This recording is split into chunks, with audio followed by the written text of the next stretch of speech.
Bonjour tout le monde, c'est le 11 août et cette fois-ci on est vraiment lundi.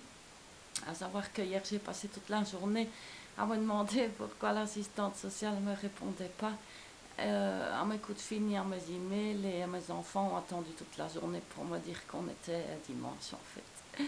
Donc voilà, il faudrait que je fasse une vidéo sur la gestion du calendrier et du temps parce que c'est horrible. Et apparemment je suis pas la seule au niveau des fibres, donc voilà. Hier, c'était une journée un peu perturbante dans le sens où il faisait vraiment gris, dégueulasse, froid, de la pluie, limite des grêlons. Puis une heure après, il y avait du soleil, il faisait super chaud. Une heure après, de nouveau, pluie, vent, etc. Bon, les mauvaises herbes dans mon potager adorent ça, mes légumes aussi. D'ailleurs, on va devoir manger des courgettes matin, midi et soir pendant quelques temps.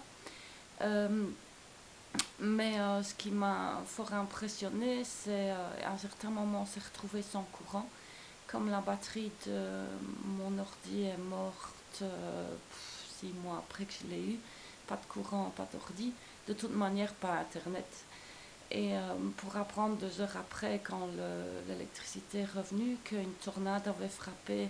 À l'origine, on m'a dit à 3-4 km d'ici, mais en final, apparemment, c'était à 500 mètres d'ici. C'est vraiment étrange de se rendre compte qu'il y a des dégâts incommensurables à 500 mètres d'ici et que nous, tout ce qu'on a eu, c'est de la pluie et du vent. Et encore pas terriblement fort le vent. Donc c'est assez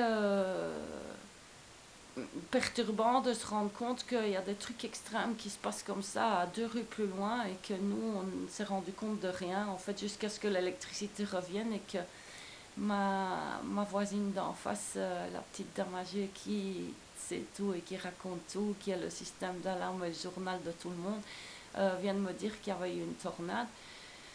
Euh, une de mes amies, Lucie, m'a demandé de faire une vidéo sur comment gérer le fait de ne pas être cru par les médecins, la famille, les collègues, etc.